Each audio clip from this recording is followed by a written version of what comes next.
Okay, welcome. I'm Lisa Mulvihill. I am part of Psych Services at the Waterloo Region District School Board. And I'm Jen O'Connor. I'm a social worker with the WRDSB. So we are going to talk a little bit about anxiety. And this is a recording of a presentation that we did at a school, but we wanted to record it so that more parents would have access to it. Throughout the recording, we're going to try to integrate some of the questions that parents had. Generally, not of course identifying anybody, but just so that people have a sense of the things that other people were asking. And we're going to show some videos. And so it should be about an hour and a bit, depending. And we'll get started. So the first thing I wanted to say about this picture is we picked it, but sometimes anxiety doesn't look like this. Some kids do look like this, but some kids are very good at keeping it in. And often what I hear is that kids keep it in at school and then they go home and there's sort of just the pot overflows and the parents see all the anxiety. And actually schools are surprised sometimes that that's happening at home. So one of the most important things that we'll talk about again later probably is communication. Schools see what they see at school, and if you don't let them know what's going on, it's hard for them to know. So sometimes we see this, but sometimes we don't, and it's pretty well hidden, right? Absolutely. Okay, so bear with me as I go to my slides. So of course, we are going to start with a territorial acknowledgement and get that started. We would like to acknowledge We would like to acknowledge We would like to acknowledge that the land on which we gather here today was used by the Haudenosaunee, Anishinaabe, and neutral people. We also acknowledge the enduring presence And deep traditional knowledge les lois et les philosophies traditionnelles Of the indigenous people with whom we share this land today. with whom we share this land today. with whom we share this land today. Okay. So these are our goals for today. We're going to learn a bit about anxiety and what its purpose is, because it does have an important purpose, what the cycle of avoidance does, and strategies. We hope that we leave you with a few strategies that you can try. So we're going to talk about gradual exposure, which is the therapy term, but we'll make sense of that, hopefully for you, the role of our thoughts, the importance of validation, and just different ways to manage. We're also going to talk, and this was a question that actually came up, is how do we know when it's too much? How do we know when we need to reach out for help? So we're going to go through some of those key markers that are important. And then we're going to leave you with some resources that, some websites and some things that hopefully will be helpful and easily accessible for you to take a look if something kind of perks your interest. I always say when I'm doing presentations, take away one thing. Don't try to do everything at once. That'll cause you anxiety and your kiddo too. So try one thing and see how it feels and see how it goes. Okay, so let's get started. Okay, so this video talks about why this happens. Why do we have this kind of response? So this video we actually didn't get to in the parent presentation, so it'll be nice to show it here. The human mind has evolved to think in such a way that it naturally creates psychological suffering. You see, back in the Stone Age, 200,000 years ago, life was pretty dangerous for our caveman ancestors. So if a caveman or cavewoman wanted to survive, their minds had to constantly be on the lookout for things that might hurt or harm them. And if that cave person's mind wasn't good at predicting, spotting, or avoiding danger, what happened to her? The default setting of the caveman mind was safety first. And we in the modern world have inherited this. Our modern minds are constantly warning us of things that might hurt or harm us. The caveman mind says, watch out, there might be a bear in that cave, you could get eaten. Watch out, that shadow on the horizon might be an enemy from another clan, you could get speared. Our modern mind then does worrying, predicting the worst, avoiding anything that scares you, anxiety in all of its different forms. Back in caveman days, you survive an encounter with a bear or a wolf, then it's useful to replay it.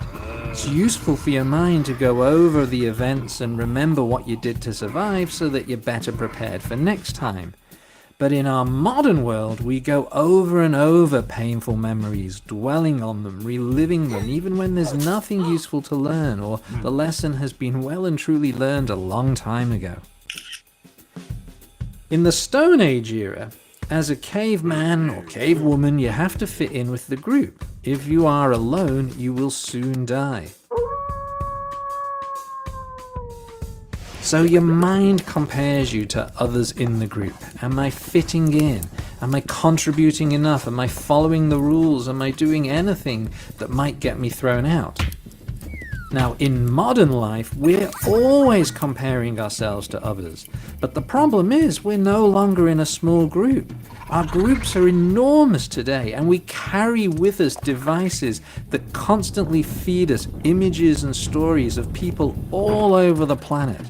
This constant comparison ramps up our fear of being judged or rejected or not fitting in or just not being good enough. The caveman mind tells you you need more food, you need more water, better weapons, better shelter. The cave people who thought this way lived longer and had more offspring.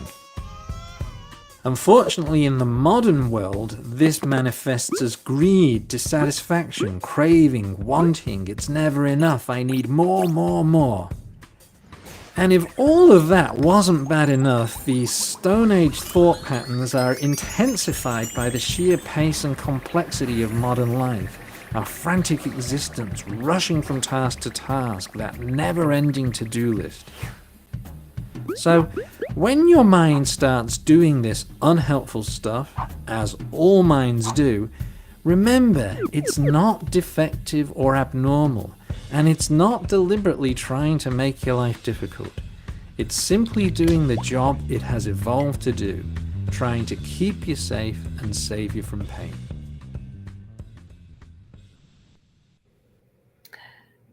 So there was a lot in that video, but I think for me, the main message is, why some people, when they come to see us in our private work, we get rid of all this anxiety. That's not what we want, right? And we want people to have some anxiety so they can get going and get moving. Anxiety is important. If we weren't anxious, we'd just cross the road in front of cars. So it does play a role, but it's a matter of sort of keeping it in check, right? So you're not so overwhelmed. And then we could go down a huge rabbit hole with the whole technology and phones and comparison, but that's for a different talk, right? But it does play a role in how much we compare ourselves to other people. Okay, so this video is one of my favorites. And although it talks about a specific disorder, panic disorder, it's about a kiddo who all of a sudden starts experiencing panic attacks. And what I find really helpful about it is it talks from a teenager's perspective, and it also introduces an idea of what's going on in the brain. And that's represented by a fictional character named Norman, who's kind of keeping control of what's going on in this kid's brain and all of our brains. And basically it talks about the overreaction to things that aren't scary, but we experience them as if they were. And I think that's important in our work, and teachers and parents to understand it doesn't matter if we think it's scary. The person who's experiencing the panic attack is experiencing it as if it is life and death. They are in serious danger. So I think that's really important to understand when people are experiencing this, and it can be quite frightening. So let's play this. We promise it won't be all videos, but we'll play this video as well and see what we think.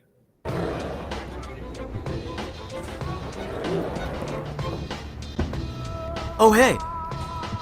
Hi. I'm Dylan. Just working on some new tricks.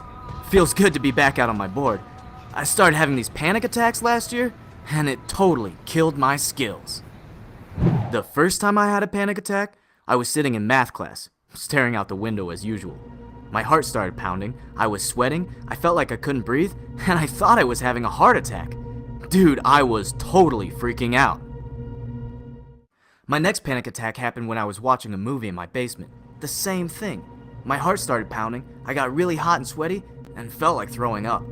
It freaked me out so much that I had my parents take me to the hospital because I thought I was dying. The attacks happened again and again. I never knew when they would happen or why they were happening. I was convinced I was dying of an incurable disease or something. Doctors did all kinds of tests and couldn't find anything wrong with me. Finally, my family doctor told me that I was having panic attacks and diagnosed me with panic disorder. Now, I'm no scientist, but I do know a thing or two about panic disorder from personal experience. Panic disorder happens when your brain overreacts to your environment and sends your body into panic mode. Think of it this way. The brain is like a control center, and this little guy, we'll call him Norman. Hi there. He's in charge. He takes in the sights, smells, sounds, and other messages from outside my body, and then decides what to do with those messages. My brain has a special alarm bell he rings in case of danger. If any danger is present, Norman presses a set of controls that put in place a chain reaction to get me ready to fight the danger or run for safety. For example, let's say I come face to face with a martial arts ninja. This guy rings the alarm bell and presses controls which set into motion a whole bunch of processes that get me ready to fight or run. He pumps blood to my muscles and heightens my senses. My heart rate goes up and I'm ready for anything. Key word here, adrenaline. Now, when the martial arts ninja is there, the body's response is helpful. In panic disorder, the little guy goes overboard and begins to sense a threat when no threat is present. Normal things send him into panic mode. He rings the alarm bell and sends the messages to the body that there's danger. But then the body is confused because it has all these sensations and there is no danger. When this happens, it's a panic attack. Man, I had to get rid of these panic attacks. They were totally messing with my life. I started avoiding crowded places or stressful situations because I was afraid I'd have another panic attack. My family doctor sent me to a psychologist. The psychologist and I started doing something called cognitive behavioral therapy. At first, I could not figure out what this therapist was talking about half the time. He asked me about my thoughts and feelings. Not my usual thing, to say the least. But then I got the point. The therapist had me tell him how my body felt when I started to panic. Next, the therapist had me tell him what I would think once my body started overreacting. I would usually think things like, there's something really wrong with me, or I'm having a heart attack, or I'm going to die, or I'm losing my mind. The therapist said these thoughts made the panic worse. Seems pretty obvious now, but at the time, I really thought I was dying. It took a while, but I learned to recognize the signs of panic. I started to change my thoughts and would say, okay, Dylan, you're having a panic attack. Take deep breaths and this will pass. The more panic attacks I lived through and overcame, the less scary they were, and eventually they just sort of went away. Good thing too, because while I was sidelined with panic for half last year, my friends were all out here boarding. By the way, I invented a new trick that I like to call the Norman. It really gets the heart pumping. Panic disorder is a real medical condition. If you or someone you know has panic disorder, talk to your doctor and ask for help. You can also visit this website to learn more about panic disorder. www.teenmentalhealth.org.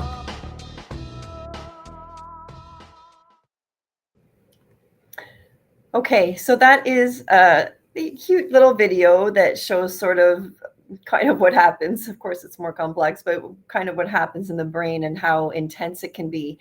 And it is intense.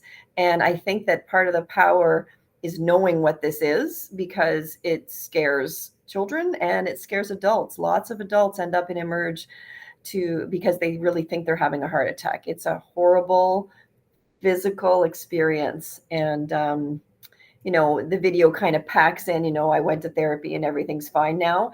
It's complex and it takes time, but there's lots of research about cognitive behavioral therapy that shows that it's quite useful, sometimes along with medication, but hopefully that gives you an idea of how Norman can play a role in our brains. Yeah. And I think it's really important also to recognize, like, you don't have to have full-on panic disorder to be able to benefit from learning about your nervous system and how it responds to stress, so that we can teach our kids strategies to be able to manage those physical symptoms and teach them what it's about. So yeah, I think that's one of the most favorite parts of my job. Oops, I'm playing it again. That often happens. Okay, is this still me? I think so. Okay, so this is one of the most important things I think that I learned throughout my training. And it's really about avoidance and how that makes anxiety stronger. So we use the analogy of a hill, and we call it the worry hill. So I'll talk about sort of riding a bike up the hill to sort of, explain it a little bit. So let's say you're riding up a steep hill, and of course you're getting tired, your heart starts beating, you're maybe sweating, it's uncomfortable, maybe your muscles are burning in your legs. And you can decide before you get to the top of the hill to turn around and ride back down. Or you can get to the top of the hill, hard work, and then fly down the other side of the hill. So, and how do you feel when you're flying down? You cool down, your heart kind of slows down, you can take more deep breaths, your breathing's not as shallow. So this is sort of an analogy for anxiety. So let's give an example of a kiddo who has an exam or a test that day at school or an assignment due, whatever it is. They start up this worry hill first thing in the morning. I don't feel good. I have a headache. I feel like I'm going to be sick. I'm sweaty. I'm, flushed. My breathing is messed up. My heart's beating. All those physical symptoms of anxiety. So they're riding up that worry hill, and at that point they can say, not going to school. So they come back down. They are not riding over the peak of the anxiety. They come back down the hill. Oh, they feel pretty good. They're at home. They avoid the test or exam or assignment for that day. Things feel good. However, then Tuesday comes and it's school again. They start up that hill, and they can decide to ride over the peak and come down or avoid again. And you can see how that cycle of avoidance becomes really reinforcing. It becomes really powerful to say, I don't like this. I want to go home. I want to stay home. And throughout, at the end of the presentation, we're going to talk about ways to help get kids over that peak so they can ride down. And what we know from research is that this isn't going to last forever. And as we conquer, like we'll use presentations for an example. When I used to do presentations, I used to get really nervous and my heart would beat. I'd get a little bit sweaty and uncomfortable. But I feel like I've done so many now that my peak of nervousness, that peak of the hill, drops and it becomes a little less steep. And so now I still get a little bit nervous when I do a presentation, but it's not as much. So that's the idea. The more we face this stuff, the lower the peak becomes, and then we learn to fly down that hill. So we hope today we'll give you some skills to help your kiddos get to school. If their assignment's not done, they sort of face the music, or if they're doing a presentation, how can we get them through that so that they can then ride down the hill? Because for those of you who are dealing, and Jen O'Connor deals with this a lot in her role for kids who are having really big struggles with attendance, how do we get them to ride that hill and be able to go to school? Yeah, we're not expecting that, to throw our kids into a pool when they don't know how to swim, because, we understand it is quite distressing for them. But what we want to do is teach them that there are strategies and support that they can access to be able to manage their fears, and that we believe in them and that we'll support them in riding that hill. Yeah. Okay. Let's go on. Am I going or are you going?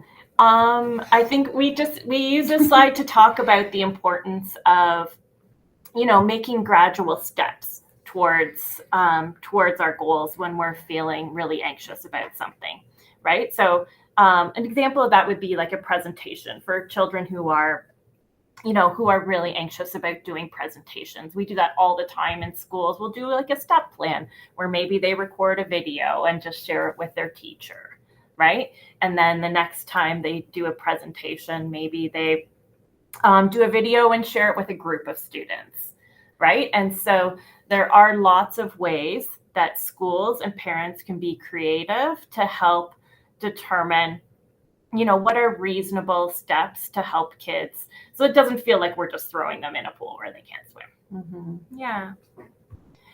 So this is the pool. Yeah, so this is a pool. This is our example of, imagine you're afraid of snakes. I think you said in their presentation, we're not going to be jumping into, what's the movie? Raiders of the Lost Ark. Raiders of the Lost Ark. I think we can all remember that scene where he's in a pit with all of these snakes, right? That's not what we want to do to kids or to ourselves, right? We want to think about a graduated way to be able to learn that we can manage our fears, and that also some of that panic response is actually a false alarm, that we're not actually in danger. Okay. So the next part that I think is really important to talk about in trying to figure out, what's going on for kids in their minds when they are trying to avoid school. Because, what I've learned in the work that I've done over the years is it can be a variety of reasons, but it usually fits into two main categories. So the first main category is the one up here, is really kids are trying to avoid negative experiences. So it can come in the form of wanting to avoid a negative emotion. So, those are kids who have a hard time separating from their parents, right? And just feel really upset or distressed about not having that comfort. It could be they feel distressed because they also are overwhelmed by sounds or busyness. There could be so many different reasons, and really exploring that with your child and trying to figure out what it's about will help you to be able to develop a step plan in a much more supportive, helpful way. The other reason that's part of the first category is oftentimes kids will avoid situations where they think they might be evaluated. So situations like presentations, or I've heard kids say, I don't want to do math because people will see that I don't understand this question. So I can't ask questions, or I don't feel smart in those situations. And then they're anxious about standing out, which is also leads back to the social piece, right? So a lot of kids might worry that, they might not be accepted in a friend group, or again, just like they won't fit in, going back to that first video that we were talking about too, right? Is that our need to be part of society for safety and acceptance. So really spending some time assessing out those things is important. The second category is not as much based on anxiety, but it is something that we see often with kids since the pandemic. So kids who are really pursuing positive experiences by wanting to stay home. So I think during the pandemic, a lot of us got comfy. We enjoyed being in our pajamas all day. We enjoyed being able to, do our schoolwork beside the fireplace under a blanket with our pets close by. Right. And so it's been pretty hard for a lot of kids and adults to get back into the world, and it can seem overwhelming. And a lot of people just don't want to leave that comfort. Right. So if your child is wanting to stay home because they just want to enjoy some of the comforts of home, or because they want your attention, right? Then this is the second category, which is pursuit of positive experiences, which isn't as much about worry and would involve a different approach around, like, maybe modifying some of the things at home so that they can get those needs met outside of school hours. Yeah.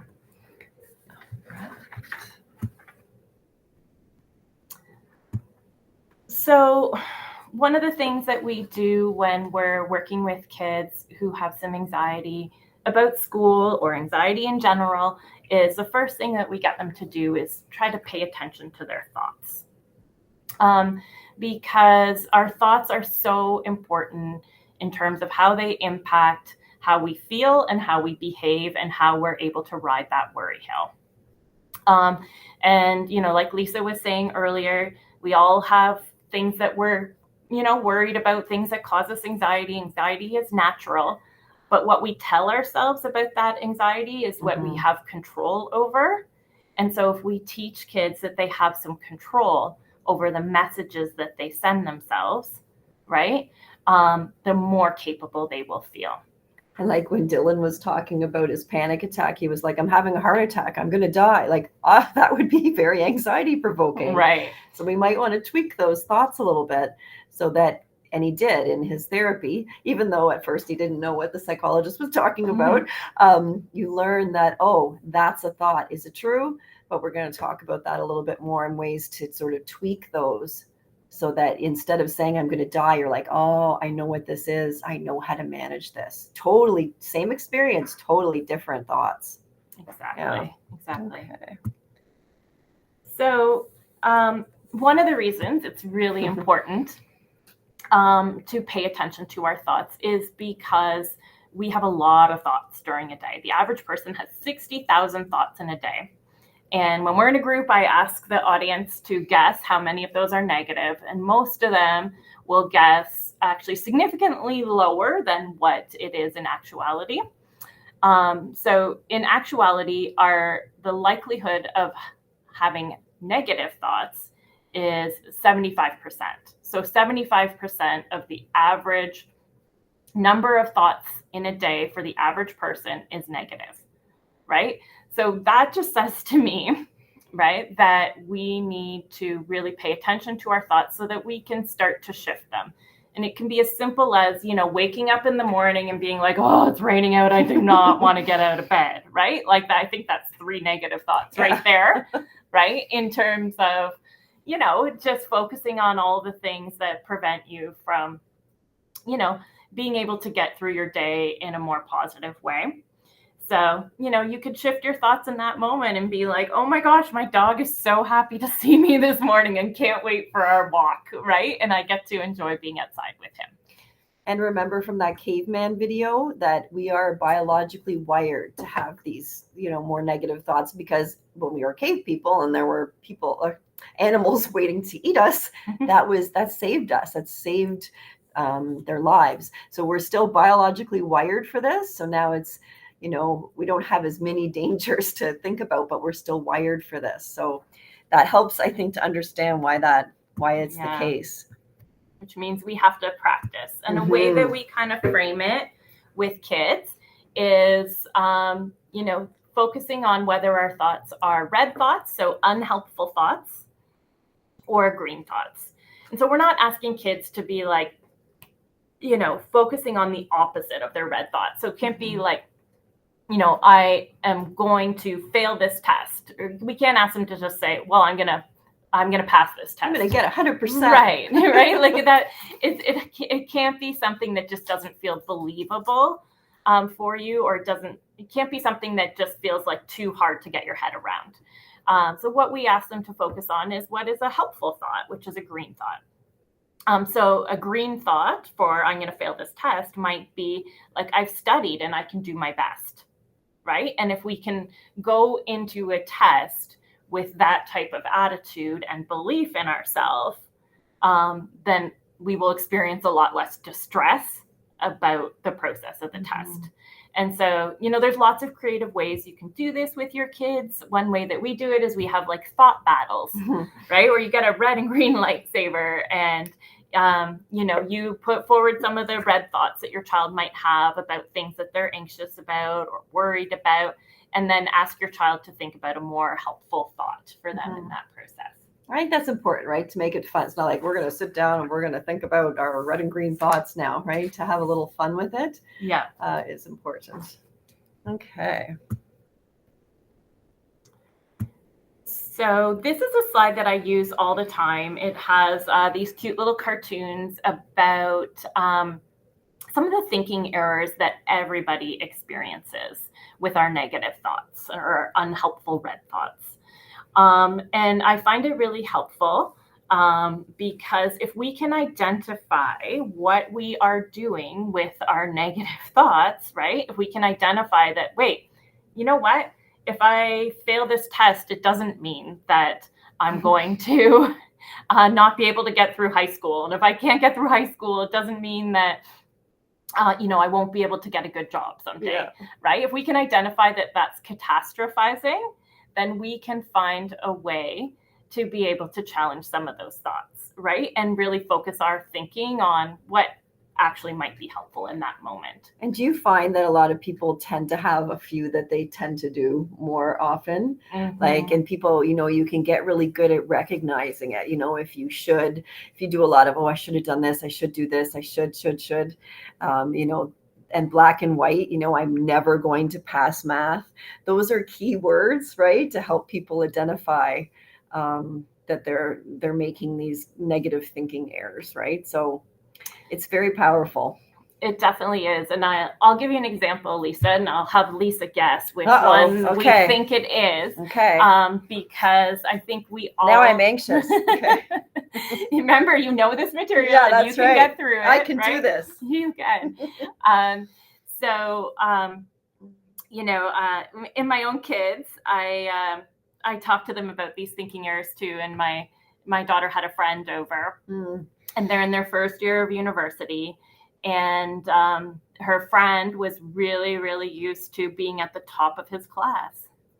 And now he's gone to his first year of university in his program, and he's working hard and he's doing well, but he doesn't think he's doing well.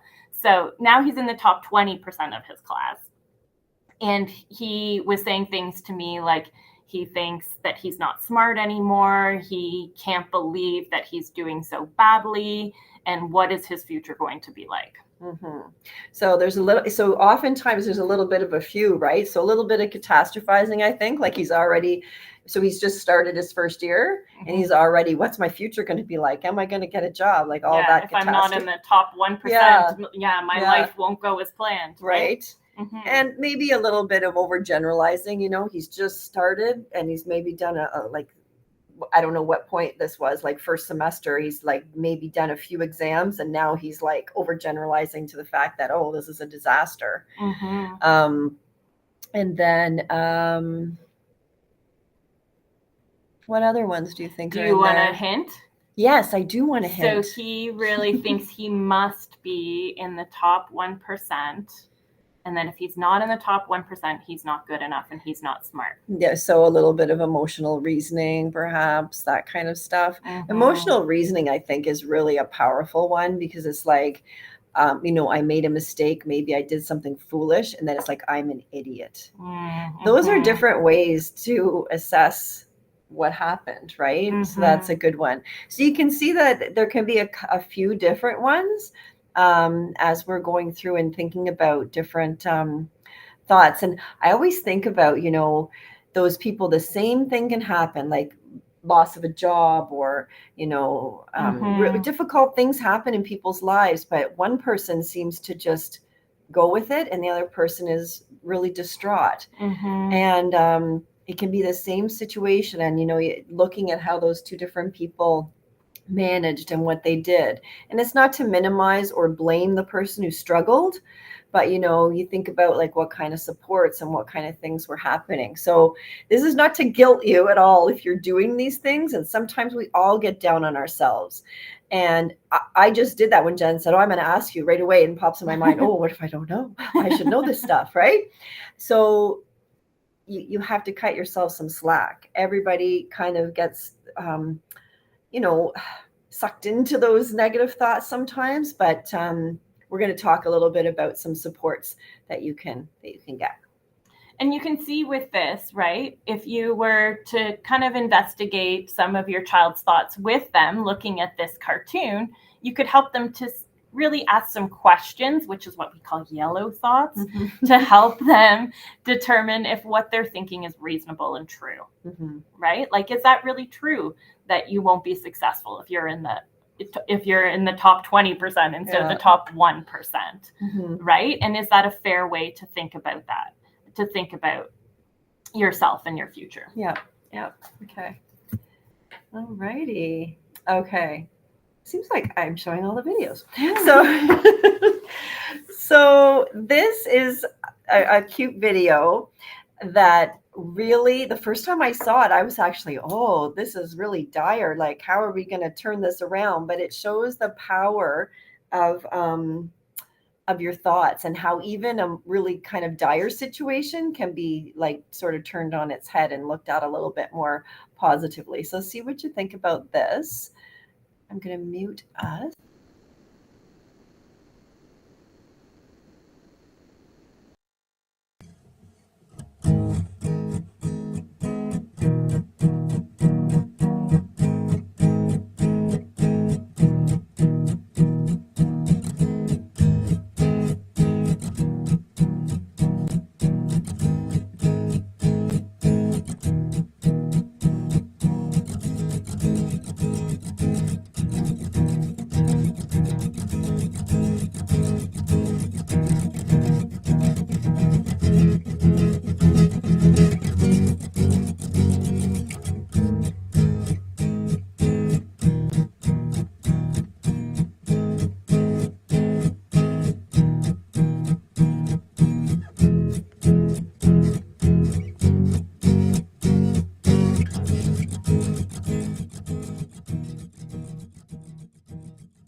Okay. So this is also a very powerful concept, but it's hard. And when I first talk to parents about this, they're a little taken aback because it is hard to see our kids in distress, right? And what do we want to do? We want to fix, we want to, make everything better, so to speak. And that's not a bad thing, but I want you to consider when you're distressed and someone says to you, oh, just relax, it's not that big a deal. That's not helpful. And we call that invalidation. It's sort of like not recognizing that this is a big deal to me right now. And so when you hear that, it's kind of annoying. And then you're done the conversation. So validating emotions is sort of joining with, and it could be, you could validate yourself, validate your kiddo, validate a partner or a friend to say, I understand you feel worried about this presentation because it makes you feel uncomfortable. You don't like them and you'd rather not do them. When we talk about teenagers, sometimes they don't believe that we understand. So you might say, no wonder you feel stressed about because. And I think the reaction to sort of not do this is about, oh, isn't this going to make them feel worse? And actually what it does is it joins with the emotion and then it brings the, Dr. Adele LaFrance talks about elevator, your elevator being up here, and then it brings the elevator down to a point where then your frontal lobe can engage and you can and then go to problem solving. It's really hard to problem solve when you're feeling really out of sorts and anxious. So this is a way to engage our kids, to meet them where they're at, and then move to, you can comfort, give a hug, and then problem solve. But it's really hard to do that when people are really elevated. And so I've used this with my own kiddo, and I'm telling you, it changed the conversation. And I teach this stuff. I talk about it all the time. But the first thing that came out of my mom's mouth was, oh, it's okay. And I actually had to stop myself and say, I take that back. I understand like why this is so stressful for you because, and then we had a whole conversation. It changed the conversation because if I would have stuck with, oh, it's okay, it's no big deal, he would have gone off to his room. We wouldn't have had a conversation, but the conversation, led to a lot of other things and then led us to a way to manage it and deal with it and problem solve a little bit. So I don't know what your experience with this has been, Jen, but I really find it super powerful. Yeah, I think we really have to start where the child is at in terms of what they're feeling. Because just to move on to problem solving, right? Or to getting, pushing them up that hill without first talking about what's on their mind and why they're feeling stressed. And they might have really legitimate reasons, right, for feeling upset and distressed. And they're not going to be feeling like they can face those difficult challenges if they don't have that support and understanding. Yeah. So it's Dr. Adele LaFrance, and her website is Mental Health Foundation. So you can look that up if this strikes a chord with you. And then I'll just quickly talk about, another analogy that Dr. Dan Siegel teaches kids as young as, I think he says 4 or 5, is like the analogy of your fist is your brain. It's pretty simplified, but it works. This is your thinking part of your brain, and this is your amygdala and your emotional part of your brain. And so probably you've heard the term flip your lid. So he uses that to describe what happens when we're emotional. We flip our lid. This is our thinking brain. It's offline. You're all emotion. So to ask someone, oh, let's sit down and have a conversation when they're all emotion is not really fair and is probably just going to escalate the situation. So we need to find a way to bring this back down so that then we can engage. And so I think Dr. LaFrance would argue that validation is one way to do that. Now you have to be careful. You don't want to start talking to a kid when they're upset either. So short, if you know your kiddo best, you might give them a little snuggle. But this is one way. So you think about that analogy, and sometimes it's powerful to teach kids that because they're like, what just happened? I don't even remember. I got so upset. So teach them this. So it's knowledge is power, right? So you can also Google that. It's on YouTube, and he does probably a much better job than I did. And after we validate and connect with our children and teach them some strategies to be able to help their lid to come back into functioning, then we can really focus on some of like these physical strategies to be able to help their body calm down so that their brains their good thinking brains can come back into order. So this is our relaxed frog. And I like the relaxed frog because a great picture, because he also has his hand on his tummy. And when we teach breathing to younger kids, we'll tell them, put your hands on your tummy. Let's feel our breath go in and out. Because you remember when I talked about the worry hill, when you're riding your bike, when you're having that anxious feeling, your breathing can be shallow, and that in itself can elevate your heart rate. It has an impact on your sympathetic and parasympathetic nervous system. So what we're saying basically is, how are we going to take control kind of back from those physiological sensations that we have as cave people when we see danger? It's life-saving. You hear about the stories, oh, we lifted a car off someone. That's adrenaline, right? And it serves a purpose in our bodies. But if you're reacting to things that, when you think about Norman, he's overreacting to the butterflies. If you're continually in that fear, flight or fright stage, you have all these things pumping through your body, but you're not getting rid of them. So that can also be not so good for our bodies. So we're going to talk a little bit about how to bring that response down, like Dylan learned a little bit in his therapy. And again, see what you think might work for you, because you're no good if you're elevated too. As a parent, if you're elevated, you first got to bring yourself down, because we flip our lids too as parents, right? And it can be really frustrating having to support our kids who are in a real distressing moment and dysregulated, right? When we feel responsible for trying to help them be able to get back into a better space. I love this video. It is 10 seconds long. And I don't know about you, but when I go to teach kids about breathing, they get the big eye roll and they're like, we have heard about this. It doesn't work. But as soon as you show someone like LeBron James doing it, it gains a ton of credibility all of a sudden. So we're just going to show this video. And what I say when I show it to kids is I want you to watch what he's doing, how he's doing it, and what's going on around him. So we'll check this out. The first one, this is the last time out. He has played the entire game. He would have played the entire game in game 6 if it wasn't a blowout.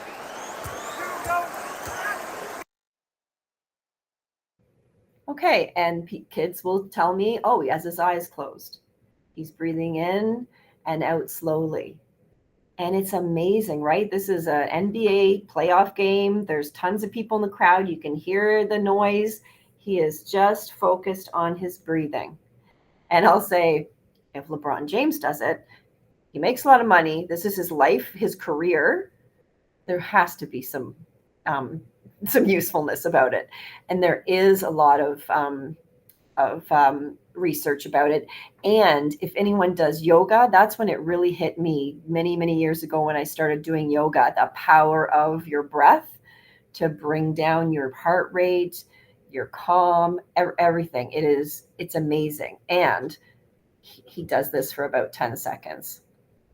But as Jen alluded to before, you have to practice this stuff. And that's one of the biggest, I think, errors or mistakes people make is they try to do it when you're already elevated. So you say to a kid who's flipping their lid, okay, we're going to breathe. And they're like, I don't want to breathe. You have to practice when you're calm so that when you're elevated, you kind of know what to do. Practice, practice, practice. And I'd also suggest that you help your child to learn about what is their stress response, right? Mm-hmm. Like we know that there are 3 common responses to fight the lion, run away from the lion, or freeze, right? And so depending on what your common response is, sometimes it can actually be helpful to do something active to get rid of that frustrated energy and that anxious energy. Mm-hmm. So sometimes depending on, a specific child and their response, I might be like, okay, we're going to go do like 15 jumping jacks and run on the spot. And then we're going to try some deep breathing because, we're all individuals and we all have our different needs. But deep breathing is something that is just critical and key to everyone's stress response, I believe. And that's great that you brought that up because sometimes people need to be a little more revved up because they're just like frozen. Yeah. And some people need to bring it down because they're frantic. So that's really, really important. Okay, so here's some. This is the last time if I could learn how to not make the video play again, it would be great. Okay, so some suggestions. What's your favorite? Do you have a favorite? Actually, one of my favorites that I like to do with younger kids, it's not on here, is just asking them to pretend they are smelling flowers because oftentimes we don't actually even know how to breathe deeply, properly. And what we need to do is use our nose on the inhale. I imagine they're holding a flower and then I ask them to hold their breath and then I ask them to blow out like they are blowing bubbles. That does feel good. Yeah. Yeah. And I don't even know how many exercises online. You can Google it and find a ton of them. Sometimes I do flower candle. So you breathe in the smell of the flower and blow out the candle.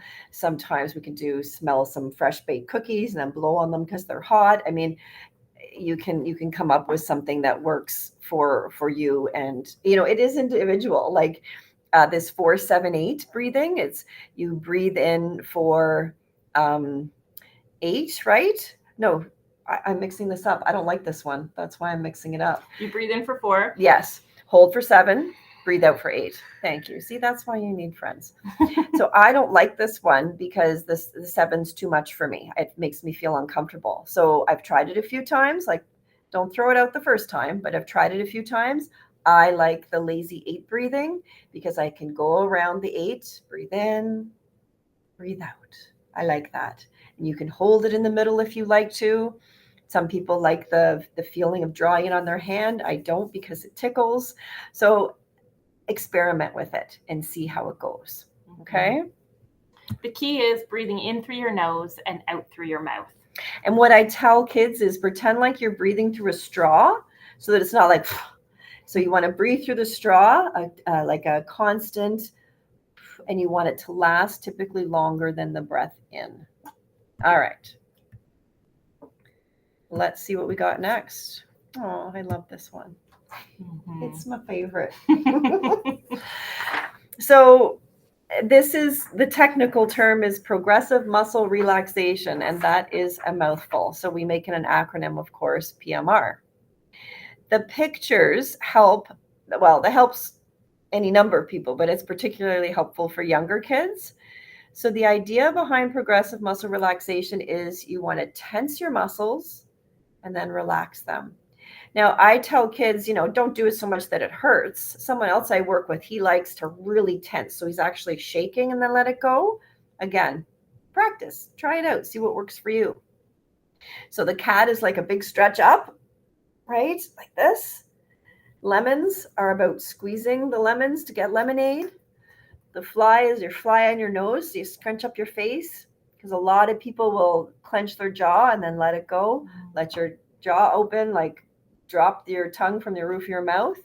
And the other one is a tabletop. So you tense up your muscles in your stomach like it's a tabletop. Like if you put a glass of water, it wouldn't spill. And there's other pictures too. You can do a turtle in its shell. I love that one because my shoulders tend to be up around my ears when I'm having a day or a week. So pairing that with pictures, hanging it up in their room, having it part of like normal. This is what we do. Just like we brush our teeth every day, we do this every day because it's good for our mental health, right? Another way that I will help kids with muscle relaxation and tension is just by playing a little game called Robot Ragdoll. Yeah. Right? So they get to call out when everyone's going to be a robot. I walk like a robot in the room, all stiff and tense, and then when everyone's going to be a ragdoll. Mm-hmm. So there's lots of really fun, playful ways just to help them. It's fun nowadays. You have to explain what a ragdoll is to some of the kids, right? They like, don't know. Ragdoll, what's that? Yeah. But that's a fun way to do it too. Mm-hmm. And do you want to do this one? Sure. So this is a part that we think is important. Once you've kind of figured out what it is that your child is having lots of anxiety about around school or around anything else, helping them to help people in their world to know. So especially teachers and your schools, because once they know, then they can help support their child with the strategies in the classroom. And help them to say, like, go talk to someone, mention what's going on. Who are your safe people in the school? I think sometimes kids who don't know what's going on, right? They just feel sick all the time and they just think that's part of life. They often feel, oh, I'm the only one. And they're not. And that can make them feel less alone too. Mm-hmm. And this goes for adults too. I do this. I talk to Jen sometimes about cases or personal stuff.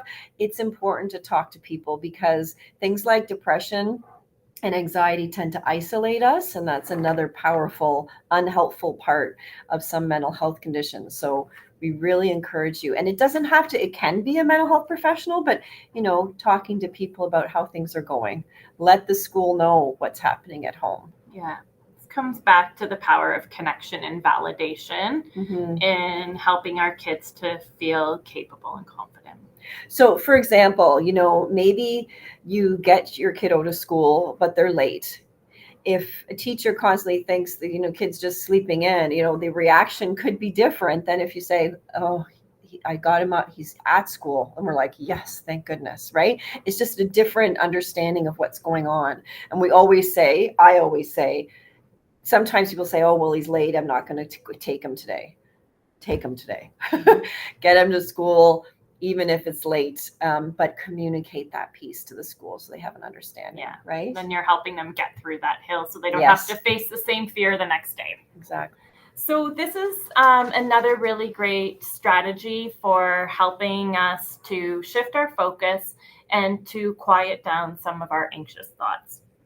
This is a strategy I use all the time to help kids get out of the mindset of the what ifs. I think when we're anxious, a lot of times we're thinking like, what if I don't know the answer to that question? Or what if I'm called on in class? Or what if nobody picks me to play on their team?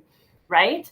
And which is, again, not helpful thoughts, red thoughts, right? We want to try and shift. And so the other thing that it helps us to do is also to get out of what was, right? Evaluating kind of social situations or performance. And so it helps us ground us in the here and now so we can just focus on what is and get out of our mind a little bit so that we can clear it and be able to focus on things that are more helpful. So what you do in this exercise is you really just focus on your senses, which again is really important, an important thing to teach kids, right? Because our senses are really activated when we think we're in danger. We really pay attention to all of the details around us. So if we can teach our brains that we can have power to focus on the things around us that help us to connect with the here and now and connect with things that are more calming and regulating, that is a really powerful approach. So I'll give you an example. Yesterday, I took a student outside for a few minutes who was feeling really overwhelmed in her classroom. Like just the noises are really distressing for her. So I took her outside and I had her just look in front of her and tell me 5 things that she saw in that moment. And we were just looking at trees and the field in front of us. And then I asked her to tell me 4 things that she felt in that environment. So, she talked about feeling the wind in her hair. She talked about feeling the security of the rock underneath her. And then I asked her to think about 3 things that she could hear in her environment. She was adamant. She's like, I can't hear 3 things, Jen. There's only going to be 1 thing. And I asked her to pay attention, and she was able to identify 5 things, actually. And then 2 things that you smell in that environment, and paying attention to, the earthy smells, or maybe hopefully somebody's cooking something really yummy outside would be nice. And then to pay attention to their sense of taste as well. And that really helped this student to be able to refocus and to learn that she had power to determine where her thoughts were in that moment. And it's a really great strategy you can do anytime, anywhere, right? You can look outside. You can even just look in your classroom. You can pay attention to your senses at any moment of any day, and it's a helpful technique for a lot of people. We'll put some links in the chat or in the slideshow, so that there's some good examples of videos that lead you through this exercise that you could do that are kid friendly too. Yeah. And don't get too caught up, think, oh, is it 5 things I can see or 5 things I can hear? Like, you can have some fun with it. You can change it up. If you can't remember all of them, you can do 3, 2, 1. You could do 3 things you see, 2 you hear, 1 you feel, whatever. It's good. You can do this when you're going for a walk, when you're in the car, to practice. Again, when your kiddos maybe not elevated. It's just a really nice thing to do, and to pay attention to your environment, right? Is nice, especially when you're out in nature. So this is just kind of summarizing some of the strategies that we've talked about, and just adding a few more that your child might be able to identify with, because there's so many different ways to be able to manage your nervous system in the moment. So the first thing that we talked about was identifying your triggers, right? And really kind of finding out what the anxiety is about for your child, and then helping them to learn about their own physical response so that you can play around with them around what's the most helpful strategy for them.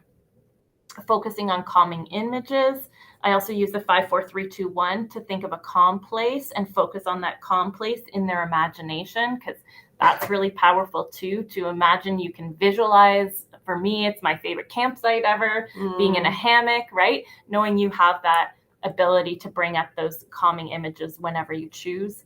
There's lots of apps that you could use with your kids around that help with mindfulness. One of my favorite that's free is Insight Timer.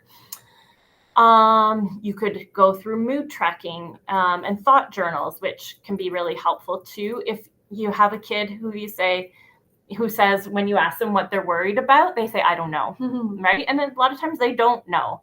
So, asking them to think about when they are distressed, what are some of the thoughts going through their head can really help determine. And you know what? I find when people write them down, they read them and they're like, oh, that is really mean. And I'll ask, would you say that to a friend or someone you care about? And they're like, no. So then the next question is, why is it okay to say it to ourselves? We're our own worst critics. No question about it. We really are. And I love that friend question because it just highlights so easily and so well, like how critical we can be of ourselves and how unfair that is. And you know what I was going to say? I was doing a group in I think they were grade 5 students years ago. And one of the kids taught us a strategy she had learned. And it was about putting all your worries on the boat. It's called Bye Bye Boat. It's online, and you let the boat float away. And it was fantastic and powerful because she was teaching us, and now I use it all the time. So ask your kids too, because they are learning this stuff in their classrooms. Teachers are doing more and more of this stuff now. So ask them to teach you and make them, feel like they have lots of knowledge too. Yeah, it's pretty fun to see what kids come up with. Yeah. And exercise, like I alluded to before, if you tend to be more anxious and that stuff, all that cortisol and adrenaline is always like running around in your body, if there's no real reason to fight or run, you're not getting rid of that. So exercise is important in so many ways. You do not have to run a marathon. You don't have to go to the extreme, but, go for a walk, do, bike ride, whatever, and get rid of some of that stuff that's floating around in your body. Music is great. Some people love coloring. Find your thing. Find your thing that brings you peace. I love gardening. I know my friend hates it, but it brings me a lot of peace to plant something. And so find your thing. All right. Okay, we have some do's and don'ts. So these are just, again, some quick summary points that are important in supporting your child with anxiety. Again, just validate your child, but also show that you have confidence that they can face the things that they need to with supports and strategies. Set goals in terms of small steps. Help them learn about what green thoughts are and how to use them in everyday life. Practice coping when calm. Again, like Lisa was saying, like trying to learn these things in the moment is not so easy. So helping them to learn some of these strategies ahead of time and know that they always have them in their back pocket is really helpful. Communicate with your child's school about what they're experiencing and what kind of strategies might be helpful for them. Yeah. And use the analogy like the oxygen mask on the airplane. Regulate yourself. If you're up here, they're going to be up here. It's we mirror people's emotions, right? So the same thing, it is hard to see your child really anxious. So if you're having a moment and you drop them off at school and you have to peel their little fingers off your leg, that is unpleasant to say the least. But you got to be strong, put on that happy face. You can do this. I have faith in you. And then go to your car, call a friend, or just, if you need to have a little cry, that's okay. But show them that you're confident they can do this. It's not to say that, your kids can never see you cry. I'm not saying that. But in that moment, have time on your own. Show them that you believe they can do it. And the big piece for me and the takeaway is don't avoid, right? It's really, tendency and natural tendency for a lot of parents is just to relieve your child's distress, right? You can stay home. Yeah, you can stay home, or you don't have to go to karate, or or I'll work out this social issue for you, and we'll manage this. And it's a natural, understandable tendency. However, it just reinforces for kids that they can't do it. Yeah. And so finding ways to support them in a graduated way with supports is really the way to go. So when is it too much? This is a question that we got in the presentation at the school, right? Like, when is it that we should be seeking outside support and help? And our suggestions are really like, if you're noticing like new behaviors and strong shifts in the way your child is functioning.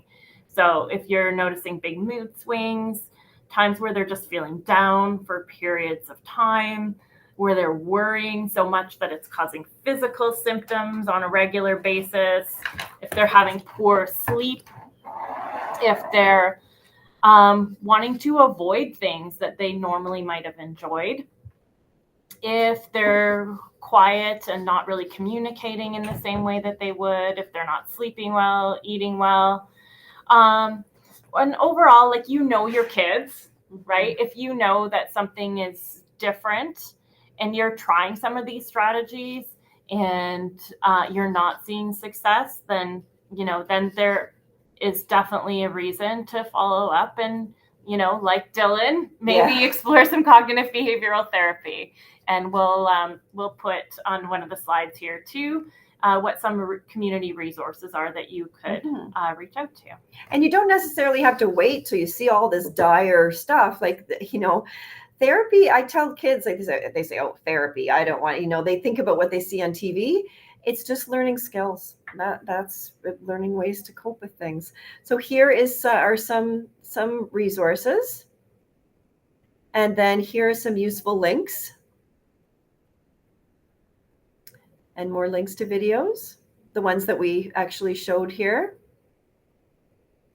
So that is what we wanted to share with you today. So we hope you find it helpful.